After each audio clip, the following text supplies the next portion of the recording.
Hello guys, स्वागत है आप सबका। तो आज हम बात करेंगे अदानी ग्रुप की। और यहाँ पर आप देखें, खबर को देख सकते हैं कि जो है गौतम अदानी के आ गए अच्छे दिन। क्लीन चिट मिलते ही अदानी की बड़ी छलांग। क्लीन चिट क्या मिल गई है या मिल सकती है, और ये बात हो रही है वो यूएस के अंदर जो इसके ऊपर आरोप लगे थे उसके ऊपर एनालिसिस करेंगे। और 1289 करोड़ रुपए की इंटरनेशनल डील फाइनल। क्या है पूरा मामला, इसको समझिए ज़रूर। और कौन सी कंपनी है उसके ऊपर आप नज़र रख सकते हैं, वो भी हम देखेंगे।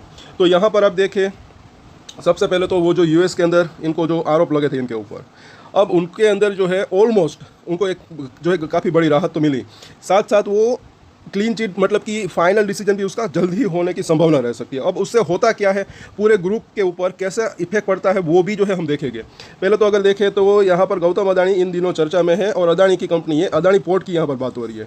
इसके अंदर आपकी होल्डिंग हो या ना हो, पूरी वीडियो ज़रूर देखें। मैंने कई बार कहा है कि जब ये 1000 के आसपास था तब से मैं कहा कि इसके ऊपर नज़र रखा करें। 1400 के आसपास पहुंचा, अब 40% के आसपास के रिटर्न मिल गए इसके अंदर। अब यहाँ पर देखिए आगे कि इनको क्या है कि सिंगापुर की डीबीएस ग्रुप से जो है $150 मिलियन यानी कि करीब करीब जो है 12 करोड़ से भी ज़्यादा का जो है लोन मिल गया है। और ये काफ़ी बड़ी बात है, क्योंकि जब आरोप लगे थे वो, तब क्या होता है कि जो ये इनको ये लोन मिलना, पैसे मिलना जो है थोड़ा सा मुश्किल भरा हो जाता है। लेकिन जैसे ही वो यूएस के वहाँ पर क्या था कि थोड़ा सा उसको वो राहत मिली, कैसे राहत मिली वो भी हम देखेंगे, तो जो है ये आसान हो जाता है। अब ये इनको लोन मिल गई तो उससे उसका पैसा, अब उसका जो बिजनेस है वो बढ़ सकता है। और ब्लूमबर्ग के मुताबिक ये जो है लोन कितने साल के लिए है, 4 साल के लिए है। और अदानी ग्रुप की जो है किसी कंपनी को मिलने वाला ये पहला ग्लोबल लोन है विदेश से जो मिला, जो उनके जो है भ्रष्टाचार मामले में क्लीन चिट मिलने के बाद मिला है। बताया जा रहा है कि कंपनी इस कर्ज का इस्तेमाल कैपिटल एक्सपेंडिचर के लिए करेगी, यानी कि अपने बिजनेस को बढ़ाने के लिए। और मामला क्या था और क्या हुआ ये ज़रा देखें। तो यहाँ पर अगर देखें तो वो जो आरोप लगे यूएस के अंदर, उसकी यहाँ पर बात हो रही है। और लेकिन उसके ऊपर जो है चेयरमैन जो है गौतम अदानी और उनके भतीजे सागर अदानी के खिलाफ जो है भ्रष्टाचार के आरोप तो लगे, लेकिन उन्होंने मना किया था, डिनाई किया था कि ये सब बेसलेस है। और अमेरिकी जस्टिस डिपार्टमेंट की जांच में जो है कोई सबूत नहीं मिले। तो ये सबसे बड़ा अभी तक के उसके ऊपर राहत है। और वो फाइनल डिसीजन भी जल्द आ सकता है, अब तक आया नहीं लेकिन वो आ सकता है। लेकिन जो विदेशों वाले हैं उसको जो है उसका ऊपर भरोसा बड़ा है, तभी तो ये लोन दी है। तो ये भी समझने लायक बात है। बड़े प्लेयर्स जो होते हैं वो काफ़ी कुछ समझते हैं, रिसर्च करते हैं। सबूत नहीं मिले, साबित क्या होता है वो देखना बनता है, मैंने कई बार कहा है। और अभी फाइनल डिसीजन भी जल्दी आने की संभावना रह सकती है, क्योंकि वो जो वहाँ के राष्ट्रपति ने जो लॉ है उसके ऊपर स्टे लगाया, तो मुझे ऐसा लग रहा है कि जब तक वो स्टे लगाया है, एक लिमिटेड है अवधि, तब तक जो है उस टाइम के भीतर जो है मुझे ऐसा लग रहा है कि वहाँ से जो है कुछ एक फैसला आने की संभावना रह सकती है। अगर बड़ी राहत मिलती है, क्लीन चिट मिल जाती है, तो मुझे ऐसा लग रहा है कि सभी शेयरों के अंदर अच्छी तेज़ी की संभावना रह सकती है। क्योंकि हिडेनबर्ग की रिपोर्ट की बात करें तब वो गिरावट आई थी, उसके बाद ये जो यूएस के अंदर जो है आई ये खबर आरोप लगे, उसके बाद वो हिडेनबर्ग की रिपोर्ट के बाद तो अच्छी खासी तेज़ी आ गई थी, लेकिन वापस से गिरावट आ गई। खास करके सबसे ज़्यादा गिरावट किसके अंदर आई थी, अदानी ग्रीन एनर्जी के अंदर, क्योंकि उसी के ऊपर वो आरोप लगे थे। और आगे देखें तो अदानी ग्रुप जो है उन्होंने अपने एयरपोर्ट बिजनेस के लिए भी जो है अभी एयरपोर्ट बिजनेस के लिए भी जो है बातचीत कर रहा है लोन के लिए। तो रिपोर्ट के मुताबिक जो है Barclays, first Abu Dhabi bank और स्टैंडर्ड चार्टर्ड से जो है $750 मिलियन यानी कि 6450 करोड़ रुपए के लोन लिया जा सकता है। अभी ये भी बातचीत चल रही है, ये भी हो जाता है तो काफ़ी उसके लिए बढ़िया रह सकता है। और यहाँ पर अगर देखें तो $750 मिलियन का पिछले महीने बॉन्ड इश्यू करके जो है एक कंस्ट्रक्शन कंपनी को खरीदा था, और ब्लैक रॉक जैसी दिग्गज कंपनी ने भी इनके अंदर निवेश ऑलरेडी कर दिया है। तो विदेशी निवेशकों का भरोसा इसके ऊपर बढ़ रहा है ऐसा लग रहा है।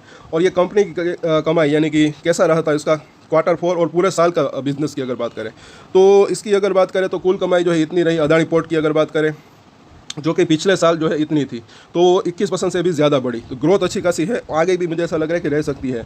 तो अदानी पोर्ट के ऊपर नज़र रख सकते हैं। ये ज़रा देखें, 5 साल की बात करें तो 300% से भी ज़्यादा का रिटर्न दिए हैं। और यहाँ पर ज़रा एक नज़र ये भी डालिए, ये जो यहाँ से यहाँ तक का जो टाइम है, जब हिडेनबर्ग की रिपोर्ट आई थी तब का टाइम है, ये गिरावट आई।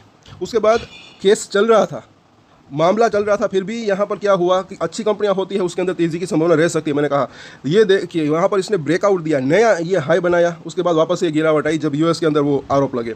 अब वापस से धीरे धीरे चढ़ रहा है, लेकिन अभी ये थोड़ा सा हाई के ऊपर भी है। सो इसके ऊपर नज़र रख सकते हैं। अब अगर शॉर्ट टर्म की बात करें तो 1400 के आसपास का प्राइस है, ये ट्रेंड लाइन की आसपास ही है, मेक और ब्रेक लेवल के आसपास ऐसा लग रहा है। तो इसके ऊपर नज़र रख सकते हैं। अभी इसने जो लो बनाया था शुक्रवार को, वहीं इसका एक की सपोर्ट एरिया यहाँ पर लग रहा है। अगर ये लेवल ब्रेक होता है तो थोड़ा सा नीचे और गिरावट आ सकती है। यहाँ पर एक गैप छोड़ा था, वो गैप फिल करने आ सकता है। अगर यहीं से इसके ऊपर बरकरार रहता है, भले ही थोड़ी मोड़ी गिरावट आए छोटी मोटी, जैसे कि यहाँ पर इंट्राडे में यहाँ पर थोड़ी सी आई थी, लेकिन अगर इस ट्रेंड लाइन के ऊपर रहता है और ये 1400 को पार करे, फिर ये 1500 तक जाने की संभावना रह सकती है। वीकली चार्ट को ज़रा देखें तो यहाँ पर भी इसने 1600 तक का हाई बनाया था जब तेज़ी आई थी, उसके बाद ये गिरावट आई, वो जो यूएस की खबर आई, उसके बाद ये धीरे धीरे वापस से चढ़ रहा है। तो एक बड़ी रेंज की बात करें तो नीचे में 1000 और ऊपर में ये 1600 का लेवल दिख रहा है, और ये 1600 पार करे फिर मुझे ऐसा लग रहा है कि ये 2000 प्लस तक भी जाने की संभावना रह सकती है, तो इसके ऊपर नज़र रख सकते हैं। और इसके अंदर के सबसे बढ़िया बात क्या है कि वोलेटिलिटी जो है वो दूसरे शेयर्स के मुकाबले कम दिख रही है मुझे।